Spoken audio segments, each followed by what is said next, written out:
amount of time you got to spend with the Bears during the pre-draft process, and Flus was just up here talking about how Will Hewitt was even doing some of the Bears stuff with you in some of the training.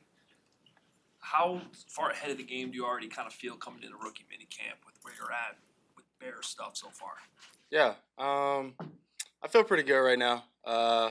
Obviously, the top 30 was huge. The draft, not draft, but combine, it's a little tighter. So they're testing you and trying to figure out who you are and all of that. And so the top 30 was big for me. Gave a bunch of notes, ideas of how the offense is, verbiage, drops, cadence, and all the things that that really matter. Breaking the huddle, getting in the huddle, being able to communicate, and how those things go. And so right now, I feel pretty good. Obviously, we go out here today. I'm gonna have a few, mess ups probably and things like that. Working, to eliminate those as fast as possible. But you need those things to grow and progress throughout the time and years and things like that. So excited, but I feel pretty good right now. Was that something that you sought out? What is the biggest thing you want to accomplish over the next couple of days? For me, I would say I'm still learning everybody's names. um, Diving into the playbook, getting to a point where there's certain things that I can, teach some of the guys that, maybe, it's John Jack or Rome that they're not understanding that I may understand. So being able to teach is always big because it's also another way for you to learn. It also shows you how much that you know. And so I would say those, and then just being around the guys, enjoying the time together, getting on the field, executing, and being even killed throughout the whole thing because I'm gonna make mistakes and I don't really like mistakes and messing up. And I know there's a bunch of guys also that are gonna be in the same position as me. So being in that position and being even killed and being controlled, cool, calm, collected, not only helps me but also all the other guys on the field. Were you asking for the head start? Were you asking in the pre-draft process for information, for stuff you could get a head start on as far as learning the offense? Yeah, I mean, you always want to get ahead if you can, and so with those things that they gave me, I would take it to my QB training, and we would use the cadence, we would use the drops, we would use all those things. So that's not something that's on my mind throughout the process of when I actually got here, and so for sure that's something that you always want. And working on the drops, the cadence, and then also the route when you put it all together and training and things like that. Does it go back to February for you then? Did you start working on this in February? Would it be February? I'm trying to figure out what month it is right now. I wouldn't say February. That's a little early. It sounds a little bit too early to me, but I don't have the exact date or time. But definitely tried to get a head start when we all, started getting a little bit more comfortable around each other. It was definitely after top 30, I would say for sure. Caleb, what have been as you build your relationship with Shane and you get more familiar with his system, how do you envision him being a catalyst to sort of your early growth as a quarterback?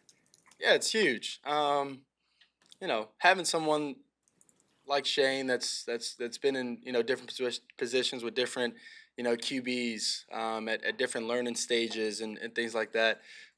It only helps me, and so him being in the position that he's in and been in this offense for so long, obviously, it's going to help me, and it's a learning process for me. So I have to put in the work, but I also know that I have someone and a support team and staff around me to help me and keep growing throughout the process. Matt Eberflus was talking earlier about how the key was just to set a really solid foundation for you and the other rookies, just even when it comes to installing playbook. In what ways have you felt that? Yeah, from all the things that we do, even starting this morning, there's a process, there's a plan, and with having those, we don't have to think. We have teamworks, we have all these other things. And even for when we're in the film room and things like that, there's a set plan and how we do it. So adding those things, it adds structure to us. And so, the plan makes it a lot easier to be executed when you have all of that in place. What happened this morning?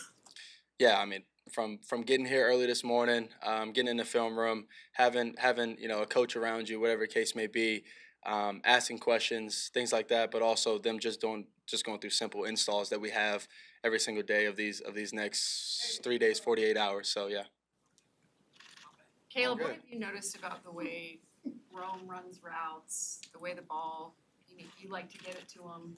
Just what has stood out passing and catching with him? Yeah, through a couple times now, been able to throw the ball to Rome. You obviously see why he had, I think, what, 1,500 plus, and a bunch of catches, and so he's explosive for his size, explosive, route runner, things like that. He's also really smooth in and out of routes and transitions. So working with him, it's been great. It's been awesome. I'm excited for what's next. Caleb, You mentioned having John Jackson here. You guys Yeah. go back, obviously USC days. What does it mean to you to have you start your NFL career to have a best friend like that here with you for that weekend? Yeah, it's awesome. I'm excited for him at this opportunity. We've been, working hard, trying to dig into the playbook and things like that, because he's in a situation to where he wasn't necessarily undrafted and things like that. He's coming in here trying out like all the other guys and myself, and so just getting in here, working hard, getting after it, trying to give himself and myself the best advantage, and having a connection like that always helps. Caleb, we've seen you at Target, at the Sky game, Yeah. at the Cubs game. What's the process been like of getting your life acclimated before the football part starts? Was that like an intentional thing you wanted to do, to take the last 2 weeks or so to do the life stuff before you get into football? I would say it's a part of it. When you have a little bit of free time, you want to find balance within all of this. That's really important. And then the other part of it is just getting around, trying to eliminate a bunch of things. Like you said, going to Target, that was for, all of the installs and small things that I needed. And I thought it was just a funny picture, the way I was walking. But no, it's all of it. All of it goes together to enjoy, find a good balance, but also in a sense get acclimated to the area, the land, and things like that. Before, there was name and likeness, you were able to deal with this stuff in college. Yeah. Pro players coming, all of a sudden have all this business stuff thrown at them. What's it like not having to suddenly have all this stuff thrown at you because you're used to it? Yeah, it's great. It goes back to having a plan. It goes back to having a support team around you. That's really important off the field. So I don't have to deal with any of it. I have the right people that I trust.